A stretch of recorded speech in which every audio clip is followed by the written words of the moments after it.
Sa ating lahat, sa atin pong mga tagapagsubaybay.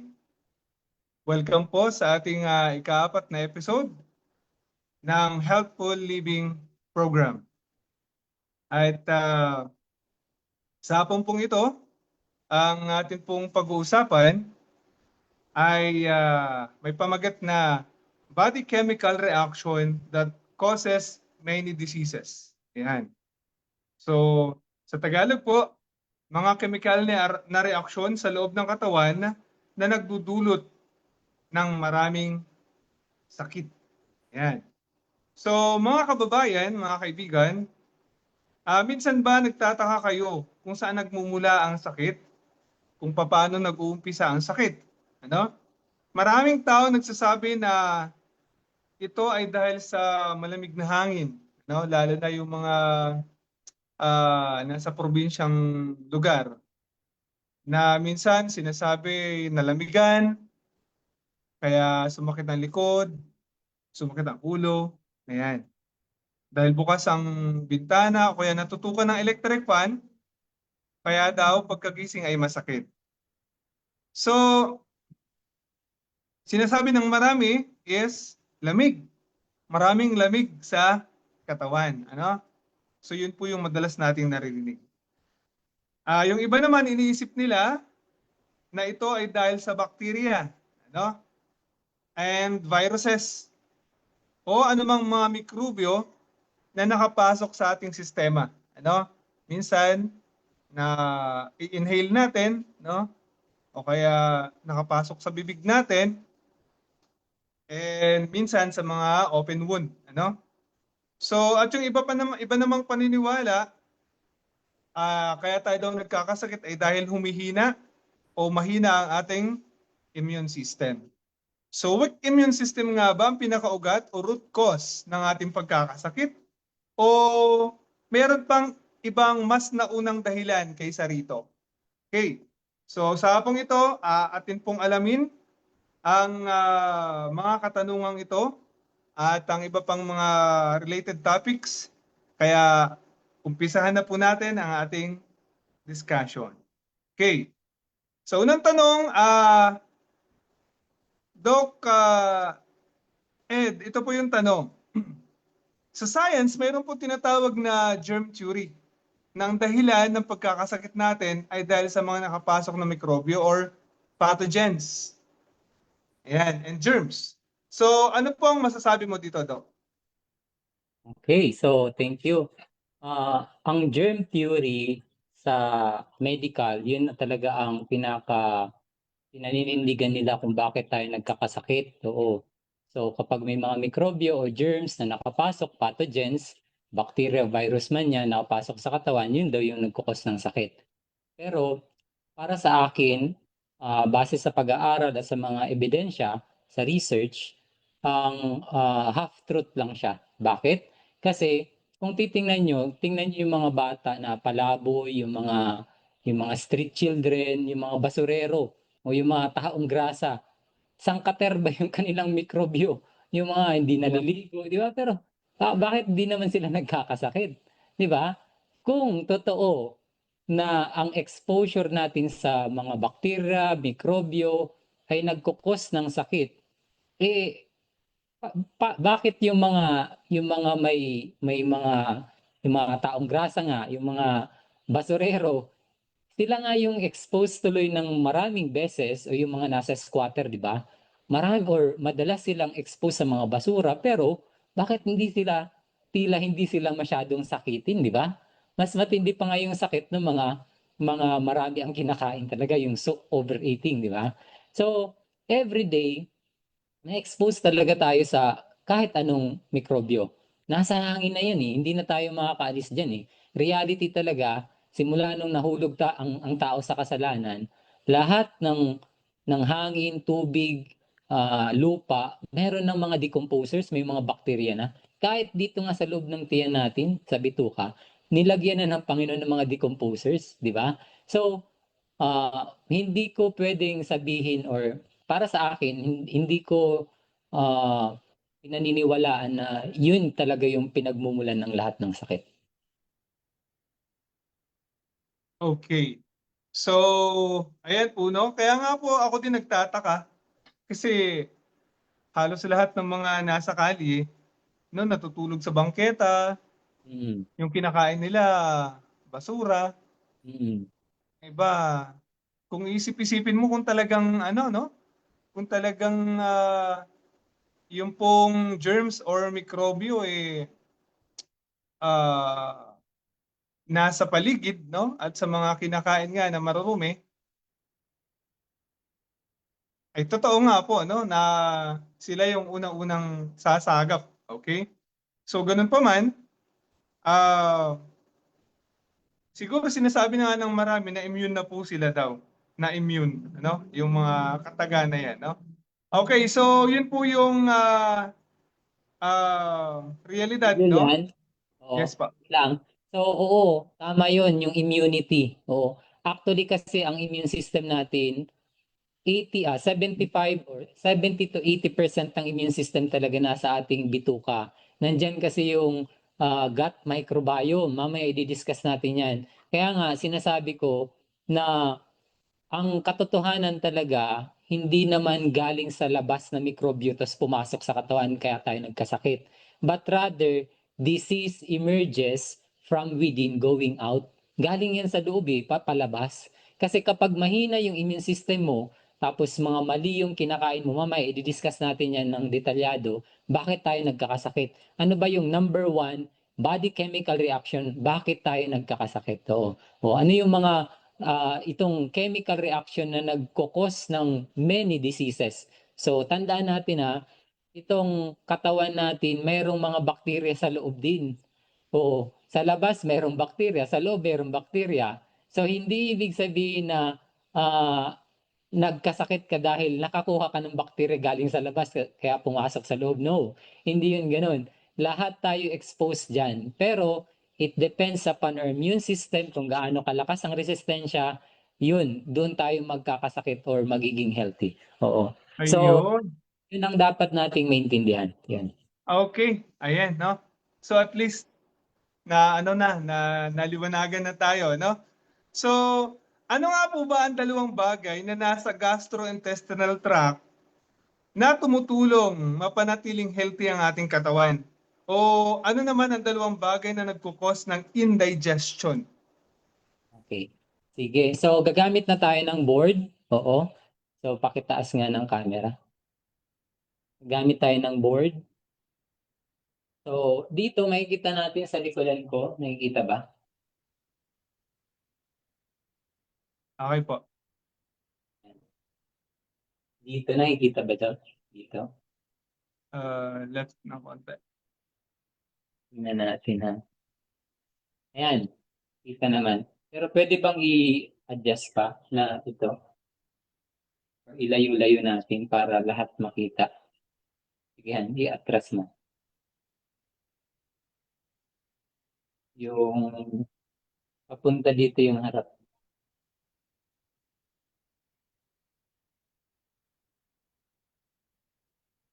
Ayan, kita ba? Ayan po, okay na. Pero baka kulang pa yung Okay na? Nakita na? Sige. So, makikita natin dito, ano ba yung dalawang bagay? Ano nga yung tanong mo, Sir Julian? May dalawang. Dalawang bagay na nasa gastrointestinal tract. Okay. So, yung dalawang bagay na nasa gastrointestinal tract, intestinal tract natin or GI tract na nagpapa-healthy sa atin o kaya nagpapasakit is walang iba kundi yung ating digestive enzyme. Digestive enzyme at saka bacteria. Ngayon, ano ba yung mga aksyon or trabaho nila? Tingnan natin ang trabaho ng digestive enzyme is pabilisin ang pagtunaw ng dumi, ng digestion, ng pagtunaw ng mga pagkain. Kailangan mapabilis yun. Oo. Pag walang digestive enzyme, ang tagal niyan matunaw. Oo. Sila actually yung nagbe-breakdown ng mga pagkain. Sila yung tutunaw ng ating mga kinain. Whether it's carbohydrates, whether it's protein, fats, o kaya mga iba pang mga sustansya. So, Ang digestive enzyme, ang trabaho niyan is i-break down yung mga pagkain natin para makapasok dun sa cells. Kasi kapag malalaki pa yan, kanin, hindi man makapasok yan sa cells. So, kailangan maging glucose muna or simple sugar siya. Okay? So, yun lang ay isang halimbawa. So, ano yung mga halimbawa ng enzyme? May tinatawag tayong thiolin. Yan, nandyan yun sa ating saliva or laway. Na yan yung nagtutunan sa mga carbohydrates. So, halos 50% ng ating digestion ng carbohydrates nandito nag-start na sa ating bibig pa lang. So, kailangan minumuya ng maigi at saka hinahaluan ng laway para matunaw yung ating yung kinain na carbohydrates, mga kanin, tinapay, mga root crops. Ayan. Ngayon, mayroon din tayong pepsin, mayroon din tayong hydrochloric acid, at iba pang mga gastric juices, pancreatic juice, na tumutulong sa pagtunaw. Ang tawag doon generally is digestive enzymes. Digestive enzymes. Ngayon, kapag let's say, ang kinain mo ay ito, sampulan natin na ang katerbang kanin or may mga ulam. So, ito yung plato. Tapos let's say may ulam, may mga ganun. Ulam gulay, may mga okay. Ngayon, let's say, dahil pagod ka, at saka sabihin natin puyat pa, kulang ang energy, kumain ka ng marami. Pero, ang kaya lang, let's say, ng digestive enzyme mo is 50% lang ng pagkain mo, ang kaya niyang tunawin. Oo, ang kaya niyang haluan ng enzyme. So, pag ganun ang case, 50% lang yung matutunaw. Di ba? Kasi let's say, puyat ka, pagod ka, 50% lang yung matutunaw kasi yun yung panunaw eh. Digestive enzyme. Di ba? Yun yung panunaw natin. Ngayon, ang iba pa, nainom ng tubig. Pag nag-inom ka ng tubig, normal yun, mawawash out yung digestive enzymes. Kaya ang nangyayari, hindi yun matutunaw lalo. O lalo na kapag pagod ka na, tapos nag-inom ka pa ng tubig, ay, parang bloated ka talaga or parang busog ang pakiramdam mo niyan. So hindi mo matagal, kumbaga, bakit parang busog ako, parang ang tagal. Kasi nga, ininuman mo ng tubig. Okay? So ngayon, ano naman ang trabaho ni bacteria? Ang trabaho ni bacteria ay siya naman yung maglilinis, siya yung magre-reinforce doon sa mga natira. Kumbaga, para bagang sa kung sa mga nanay, kapag yung mga bata ay kumain, tapos hindi na ubos, binibigay kay nanay, di ba? Oo. Ganon din po. Ganon din po ang nangyayari sa ating kinain.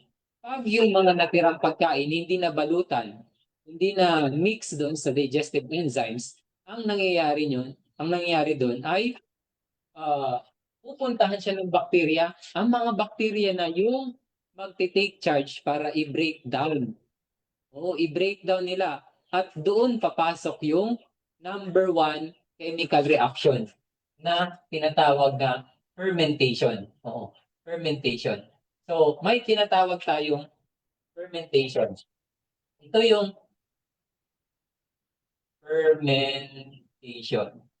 Ito yung number one body chemical reaction that causes many diseases. Napakaraming sakit ang nangyayari ngayon dahil dyan sa maling mga pagkain or practices. So, wrong o faulty eating habits na tinatawag. Okay? So, yung fermentation, ano ba ito? Ang fermentation ay trabaho ng bakterya. Yan ay trabaho ng bakterya. So, yung mga carbohydrates na natira, ang ginagawa nila doon ay ino-convert into alcohol. Ino-convert into toxic gases o kaya mga acids o acid. O. So, ang nangyayari, kinabukasan, pag let's say sa gabi kumain ka ng marami, tapos di natunawan, ang nangyayari noon, nagiging alcohol yun. Kinabukasan, ang panlasa mo mapait. Bakit? Kasi yung mga carbohydrates, kasi marami kang kinain na tinapay, pansit o kaya naman ay kanin, yun po ay kinonvert lang ng bacteria into alcohol. Kapag naman marami kang nakain protein na hindi natunaw, ang panlasa mo maasim. So ibig sabihin, yung mga protein na hindi natunaw, ang ginawa ng mga bakterya, pinutrify, binulok sa madaling salita, binulok at acid ang naging byproducts nun. Kaya yun po, fermentation ay nangyayari sa excess carbohydrates na hindi natunaw at saka putrefaction. Putrefaction naman, ang madaling salita is pagkabulok. Pagkabulok. Ito naman ay sa protein. Okay? So putrefaction sa protein yan, nangyayari, ang fermentation ay dito naman yan sa starch or carbohydrates. Sige, carbohydrate na lang ilagay natin para mas naintindihan. Carbohydrates. Hydrate. Okay. So, yun. Ngayon, yan ang dalawang bagay na nagpapahealthy kung tama yung amount ng enzyme, digestive enzyme. However, so dapat pala hindi lang ito healthy or nagpapasakit din. So, healthy or nagpapasakit. Kasi kapag kulang na ito, pag bumaba na ito, bumaba, ang nangyayari, magte-take charge itong bacteria.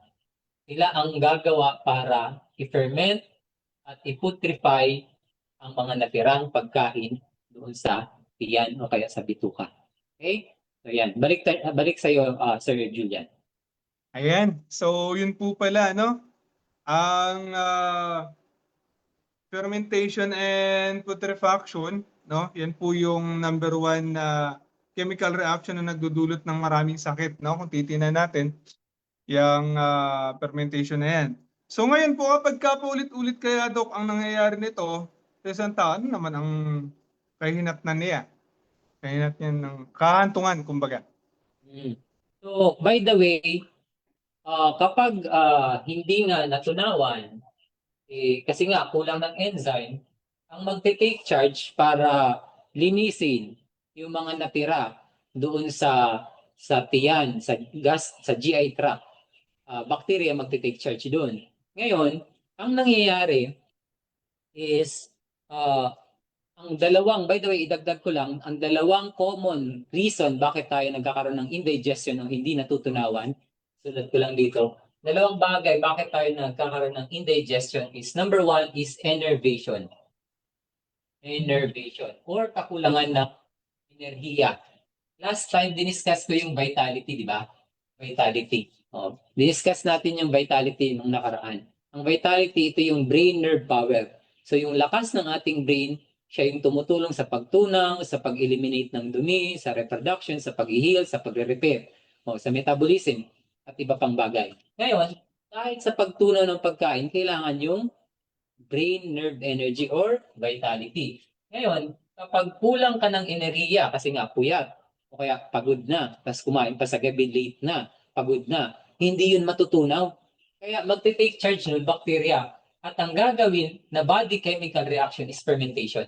Okay? So another cause ng indigestion, maliban dun sa kulang ang enerhiya ng brain mo, kaya ang tawag dun innervation, is overeating. Overeating naman. So, let's say, sabihin natin, malakas naman yung inyong vitality, hindi naman puyat, hindi naman pagod. Pero sobra, let's say, dalawang bandihadong plato yung kinain mo na spaghetti o kaya may cake pa, may iba-iba pang pagkain kasi nasa handaan, hindi yun matutunaw. Kaya, di ba madalas nagkakaroon ng dyspepsia? Dyspepsia. Bakit? It's because of overeating. So, ulitin ko, ang dalawang bagay na dahilan bakit nagkakaroon ng indigestion na hindi natutunawan. Number one, kakulangan ng lakas or enervation. At pangalawa, overeating. Sobra kung kumain. Okay. Ngayon, balikan natin yung tanong mo, Sir Julian. Ano nga yun? Kapag po paulit-ulit na nangyayari yung chemical reaction at putrefaction, ano po ang magiging mangyayari sa katawan ng tao? Okay. So,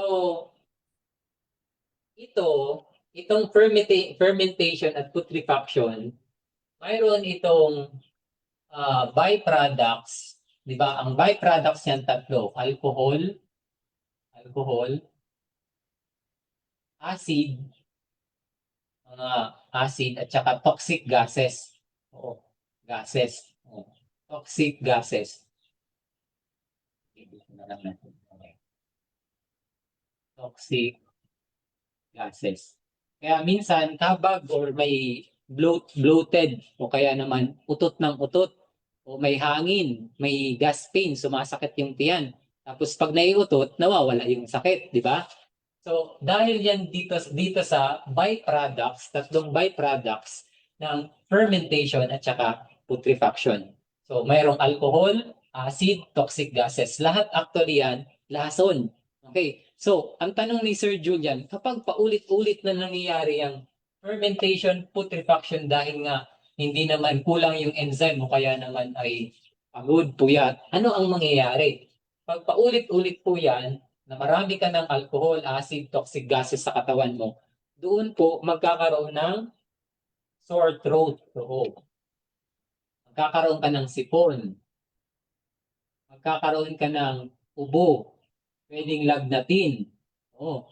Kaya yung iba, malakas naman pero dahil nga late nang kumain, paulit-ulit gabi na kung kumain, marami pang kinakain, doon nagkakaroon sila ng sipon. Hindi naman naulanan. O kaya sabihin natin, by the way, hindi po yung pag nauulanan yung dahilan bakit tayo nagkakasipon na, kundi yung paghina ng vitality kasi nalamigan yung ulo mo, tapos kumain ka ng marami sa gabi, tapos di natunaw, yun po ay pupuntahan ng bakterya yung mga hindi natunaw na pagkain. Yun po ang nagkukos ng pag-produce ng acid, alcohol at saka toxic gases. Kaya nagkakaroon ng sipon o bulagnat. O, maliban doon, hindi lang yun. Bumabaho rin po yung hininga. Bad breath. Ano pa? Nagkakaroon din po ng mouth sore. Yung singaw. Mouth sore. Ano pa? Ah, irritability. Irritability. Irritable. Mainitin ang ulo. Tama ba? Oo. Then, Yeah. headaches. Oo. Headache or body ache.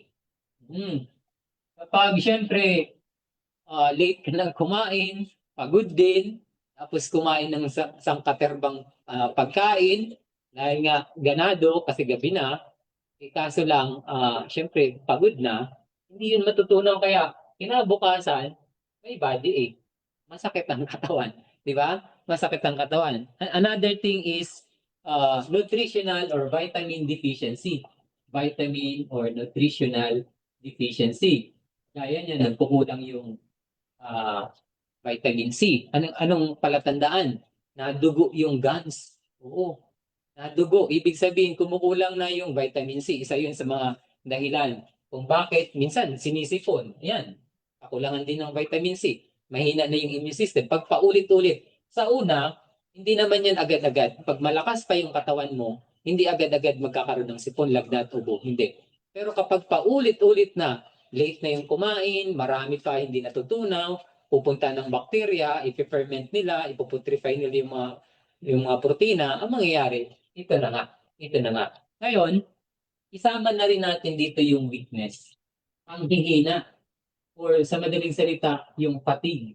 Diba? Madalas naririnig din natin yung fatigue. May fatigue nga ako. Pagod nga ako, kulang ang energy ko, o nangangalay or mahina yung katawan ko, hindi masigla, walang energy. Dahil po nga yan dito sa mga toxic build up, toxin build up o yung mga dumi, yung mga lason, alcohol, acid, toxic gases.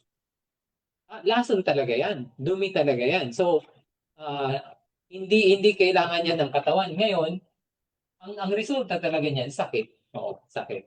So, balik sa iyo, Sir Julian. Ayun. So, kapag nanghihina na po pala ng unti-unti yung pakiramdam, ano? At ang tao po, Dok, ay nakakaramdam na ng mga aray-aray, no? Naiipon na yung mga sakit-sakit at marami ng iba-ibang parte ng katawan na masakit. At yun nga po ay dahil sa fermentation na nasa loob ng katawan, no? Ano naman po kaya ang maaaring gawin para ma-counteract yung panghihina at pananamlay? Okay.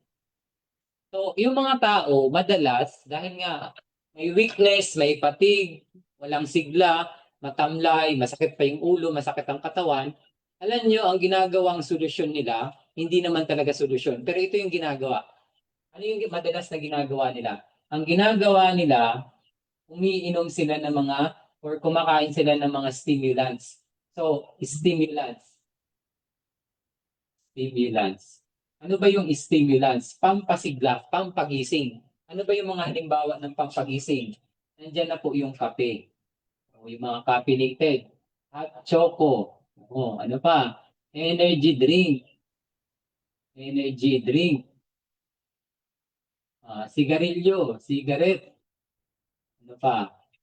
O, spices. Nandiyan yung mga manghang. Nandiyan yung stress eating. O kaya snacks. O, kasi ang snacks or ang pagkain is a form of stimulant also, nakakapagpalakas, nakakapagbigay ligaya. Kasi nagre-release din ng serotonin yan eh. Kasi ang serotonin nandiyan sa may bituka naman talaga natin. 'Di ba? Masarap kumain, 'di ba? Masarap kumain.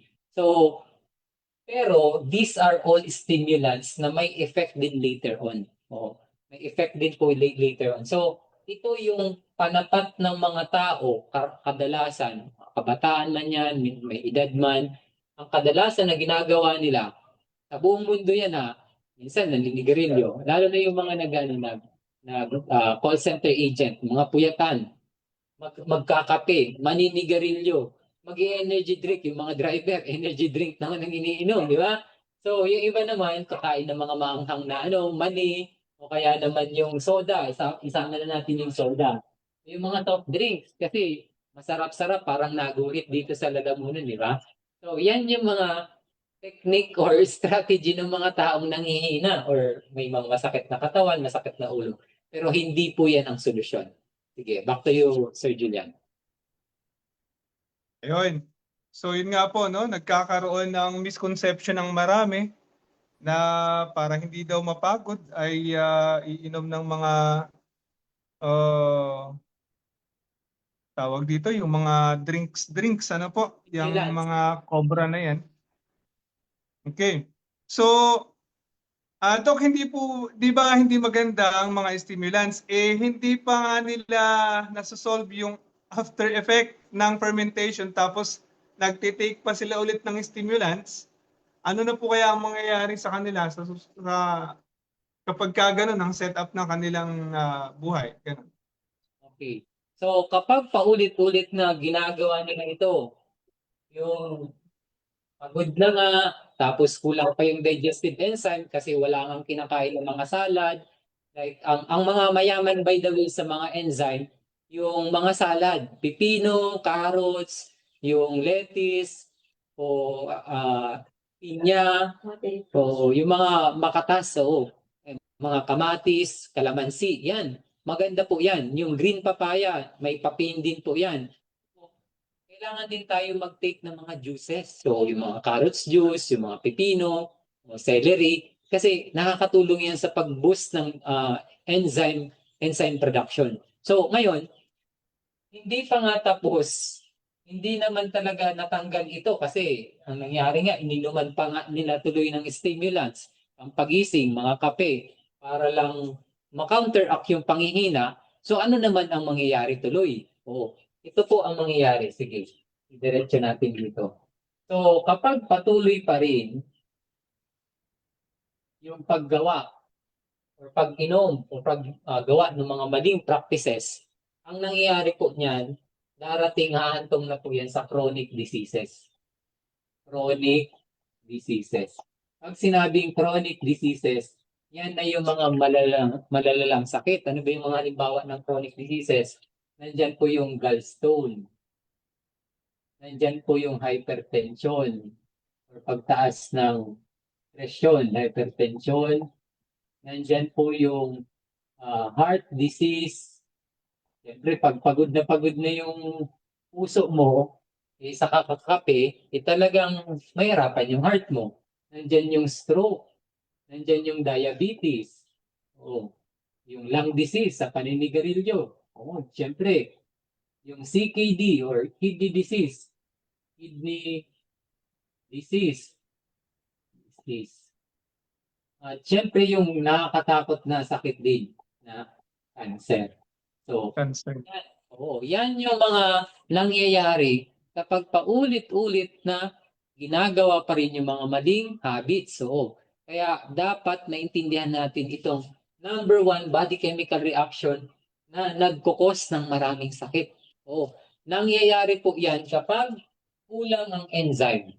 Kulang ang enzyme. Kailan nangyayari kapag kulang ang enzyme? Kapag puyat, kapag kulang ng salad, kapag hindi nag-exercise, kapag kulang sa tubig, kapag hindi nagpapaaraw, kapag puyat or stress, yan, puyat, stress, kailangan talaga matulog ng maaga.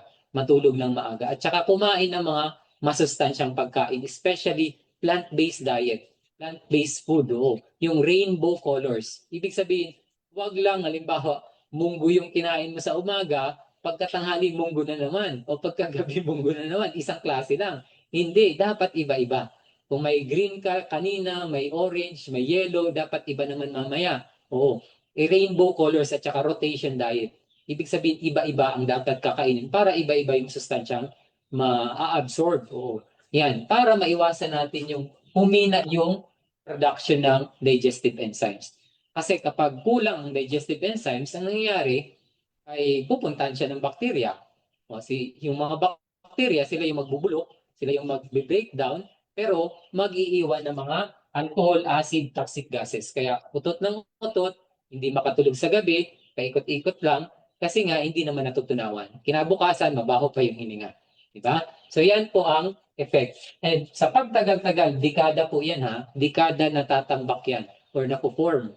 Hindi po ito nangyayari in just 1 year, 2 years, may sakit ka na agad sa puso o may diabetes ka na, hindi. Minsan, 10 taon, 15 taon, or 20 years, 30 years bago lumabas. Tingnan nyo yung mga may high blood. Yung high blood na maintenance, umaabot ng 30. Pag tumuntong ng 30 ang edad, 35, 40, doon sila yung mga edad na nagtitake na ng mga pang high blood na maintenance, di ba? So, balik sa'yo, Sir Julian. Ayun, kaya nga po totoo yung sinasabi na age begin at 40. Ayan, no?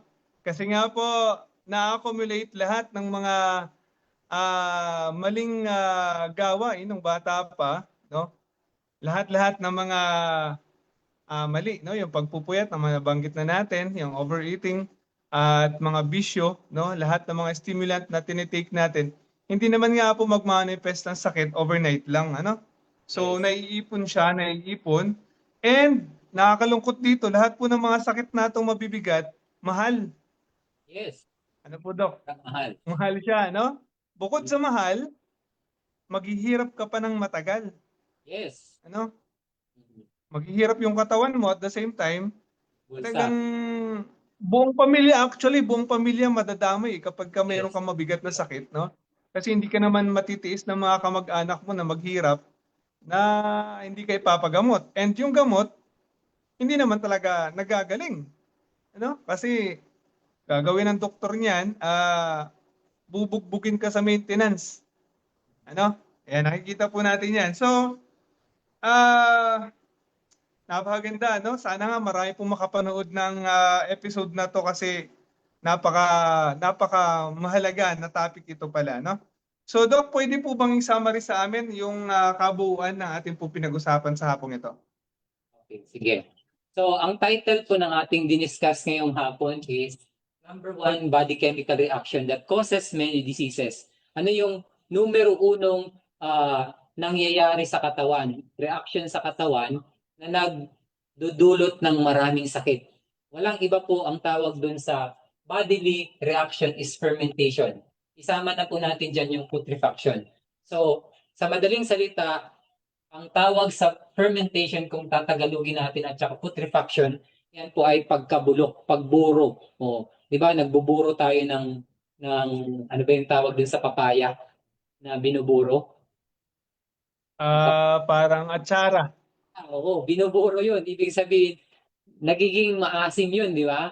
Ngayon, yung mga carbohydrates, yung mga protein na hindi natunaw, hindi nabalutan ng enzyme, normally yun, pupuntahan talaga yan ng bakterya. Pupuntahan din yan ng mga parasites. Magiging pagkain nila yon. Ngayon, in the process ng kanilang pagbe-breakdown, fermentation and putrefaction nga ang tawag doon, mag-iiwan sila ng byproducts na ang tawag ay alcohol, acid, at saka toxic gases. And yun, dahil nga mga lasa ng mga ito, normal na may hirapan ang katawan. Kaya lason nyo, halimbawa, nabuhusan ka ng acid. Ang gagawin ng katawan kapag may acid, babalutan niya ng sipon. Di ba? Babalutan niya ng makapit na parang plema. Kaya nga nagkakaroon ng sipon ang tao, nagkakaroon ng ubo. Kasi yun yung mga nahuli na mga chemical or mga toxins ng katawan mo. Kaya sila nagsisikret. Kaya ang ilong mo o kaya ang respiratory system mo, nagsisikret siya ng sipon, ng ubo. O kaya naman nilalagnat ka. Kasi pinapainit niya kasi i-deploy niya yung mga white blood cells. Pabilisin niya. Sige, ipakalat yun. Habulin niya yung mga masasamang chemicals na produce ng mga bacteria. So kaya nagkakaroon ng lagnat, di ba? So then babaho rin yung hininga, it's a sign na may maraming bacteria doon sa bibig, sa gastrointestinal tract. Kaya nagkakaroon ng sugat sa bibig, sa loob. Oo. So mouth sore, irritable, mainitin ang ulo, headache, body ache, o nutritional deficiency or vitamin C deficiency or other vitamins deficiency. Then weakness or fatigue, nanghihina, nangangalay. Oo. Kaya ang ginagawa ng tao para malabanan, ma-counteract yung kanilang panghihina, umiinom ng kape, umiinom ng hot choco, Milo, o kung ano pa mga mabilis na mabili sa umaga, di ba? Mainit na mga inumin, na may mga chemicals, may mga sugar pa. Energy drink, sigarilyo, spices, stress eating, snacks, and soft drinks. Yan po yung mga madalas na binibili ng tao para lang malabanan yung kanilang panghihina dulot ng kanilang maling gawi na mga ginagawa. Yung puyat na, kakain pa, o kaya late na nagdi-dinner, late sila kumain, o kaya marami kong kumain, overeating. Kaya nga, sabi dito, yung dalawang bagay na nagkukos ng indigestion is enervation and overeating. So, kapag paggabi na palubog na, huwag nang kakain ng marami. Dapat yung mga madaling matunaw lang. Lugaw, root crops, fruits, yun lang yung dapat kinakain sa gabi. And bago lumubog ang araw, 5:30 to 6, mas maganda nakakain na. Okay? At huwag kakain ng sobrang dami. Umaga man yan, o kaya tanghali, o kaya gabi. Bakit? Kasi pag hindi yan nabalutan, kasi kulang na yung enzyme mo, pagkain siya ng bacteria.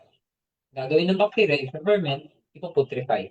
Okay? So, kapag nagtagal-tagal, paulit-ulit lang ginagawa itong practice na to, yung habit, nauubos yung vitality niyan. Itong mga stimulant, kumbaga sa pera, ina-cash advance mo na. Pagdating ng sahuran, wala ka nang nasahurin, wala ka nang makukuha. Yun yung nangyayari sa ating vitality. Yung kape, yung hot choco, energy drink, sigarilyo, iba pa, na mga nakalista dyan, inuubos yan yung ating vitality. Yung vitality, mayroon siyang, kumbaga, may reserve battery yan. Yun yung nauubos. Kaya mapansin nyo, may mga taong pasmado. Yung mga taong pasmado, pawisin yung kamay, pawisin yung lahat ng katawan, minsan dito sa ulo, sa noo, kung saan-saan, pawisin. Bakit? Kasi mainit. Kaya nagsisikret ng pawis yun para palamigin ng katawan, i-cool off yung body part na yon. So, sa madaling salita, pag nagtagal-tagal, paulit-ulit, dekada, 20 taon, 3 dekada, 13 taon, nagiging chronic diseases na yan. Kaya pag tungtong ng 30, may mga aray-aray na. May maintenance na. Oo. Di ba? May gallstone na, may hypertension, heart disease, stroke, diabetes, lung disease, kidney disease, cancer. So iba-iba yung nagiging sakit. So tandaan natin, ang ating bituka, nandyan po yung gut microbiome. Microbiome. Ano ba yung gut microbiome? Ang healthy individual, mayroon siyang 85% good bacteria. And 15% lang ang bad bacteria.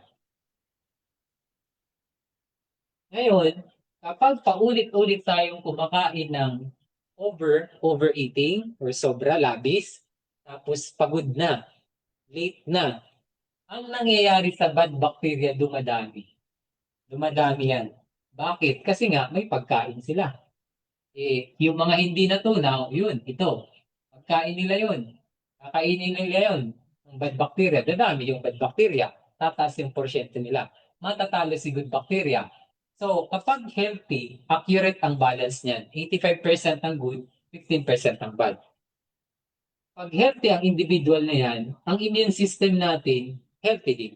By the way, ang immune system natin, nakadepende dito sa good or sa accurate balance.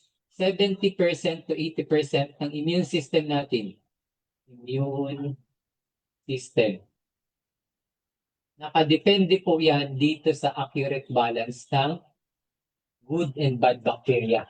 So kapag nasira ang accurate balance na yan, nasisira din yung immune system. Kasi tingnan mo, yung good bacteria, siya mismo yung mag-hold in check doon sa mga bad bacteria, bad microorganism, di ba?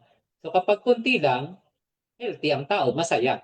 Pero pag dumami, ayun, dahil nga may pinakain ka dun sa kanila, pinifeed mo sila ng pinifeed, mas maraming lason ang gagawin nila. Mas maraming acid, mas maraming alcohol, mas maraming toxic gases. Kaya maraming aray-aray. Minsan, kahit hindi pa nga matanda, o hindi pa may edad, hindi pa mature, masakit na yung tuhod, masakit na yung baga, likod, etc., ulo. Kasi nga, mali yung mga kinakain. Kulang sa digestive enzymes. Kulang sa pag-ehersisyo, kulang sa mga salad. Kulang sa yung new start, hindi na ibabalanse. So, yan po ang pinakabuod or summary ng ating napag-usapan ngayon hapon. Ayan, so maraming salamat Doc sa nabanggitang impormasyon, ano? At tunay nga pong siksik sa mga impormasyon ng ating pong tinalakay sa hapong ito. Maraming pong salamat. At sa lahat po ng nanonood, no? Kung meron po kayong natutunan, pwede po nating i-comment dyan sa ating comment section.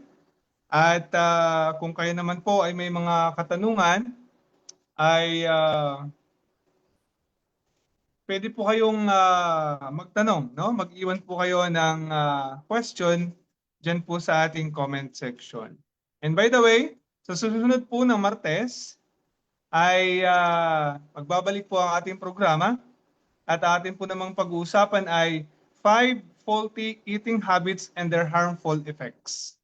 So by next week po yun, no? Makitang-kita ulit po tayo at para po sa kaalaman ng lahat, ang atin pong programa, kasama po si Doc Edward Timonera from Camarines Sur, ay every Tuesday and Thursday, no? Between 4 p.m. to 6 p.m. Ang atin pong programang Healthful Living online program. So, final words, Doc? Baka may sasabihin pa po kayo? Sir Julian, may nagtanong dito sa ating viewer from Melanie Squires. Sabi niya, hello po, ano dapat kakainin pag high blood ka at nag-maintenance na? Thank you po. Okay, thank you so much, Melanie. Napakaganda ng tanong. Kapag may high blood na daw at saka may maintenance na, ano yung dapat kainin? Okay, ganito yun. The reason po kung bakit tayo nagkaka-high blood, it's because yung ating mga ugat na maliliit lang naman daluyan ng dugo papunta sa heart, nababarahan. Ano yung nakakabara dyan? Either triglycerides, fats, cholesterol, at iba pa. Okay? So, pero ito yung tatlong major or main components nung nagpapabara sa ating ugat. Kaya tumataas yung presyon. Ngayon, o kaya mahilig tayo sa maalat, isa rin yun. Nahihirapan yung kidney, kaya nahihirapan yung pagpapump ng puso. So, ngayon, ano yung dapat nating kakainin kapag may high blood at may maintenance na? Iwasan na po natin yung maalat. Okay? Iwasan yung maalat. Kumain tayo ng mga more on gulay, especially salad, o yung raw food, mga salad na yan, pipino, kamatis, sibuyas, mga lettuce, yan. Lagyan natin ng olive oil, kalamansi. Yan po ang makakatulong para mabakbak yung mga cholesterol na nasa dugo na nasa daluyan ng dugo natin sa mga ugat-ugat. So yung mga gulay na at mga prutas na kulay pula, yan po ay para sa ating dugo, sa circulatory system, para din po sa ating heart, kagaya ng kamatis, ano pa, yung mga pula, yung hawthorn berry o yung mga berries, yan po ay maganda sa ating heart. Pero wag natin lahat iasa lang doon. Kailangan talaga may fiber din tayo. Kasi yung mga fiber, yan yung magwawalis dun sa excess na mga kolesterol. Oo. At saka, iwasan yung prito. Iwasan talaga yung palaging prito or mamantika or puro gata, lalo na sa gabi. Make your dinner simple, the simplest possible. Kasi pag patulog na, mahina na yung panunaw. Kung pwede nga, mainit na lang na inumin, mas maganda pa yun. Kaya hot tea, ginger tea, mga ganun. Mas maganda yun. O kaya fruits na lang. So, ang palatandaan na mas maganda mag 2 meals a day na lang or intermittent fasting kapag mabaho na yung hininga tapos maraming coating yung dila mo, nakikita mo sa dila mo. So, mas maganda 2 meals a day, breakfast, lunch na lang. Oo. Pero kapag hindi kaya, yun, light dinner lang. Madaling matunaw lang mga fruits o kaya hot drinks sa gabi para yung sinabawang gulay, malunggay, mga ganun, mas maganda po yun. So, para yung mga may high blood bumaba yung kanilang presyon, iwasan yung maalat, uminom ng maraming tubig, mag-exercise, at saka kumain ng fresh na yung mga salad, maraming gulay, mga sinabawang gulay. Saka unpolished rice, yung mga mayaman sa fiber. So yan po yung ating sagot niyan. Back to you, Sir Julian.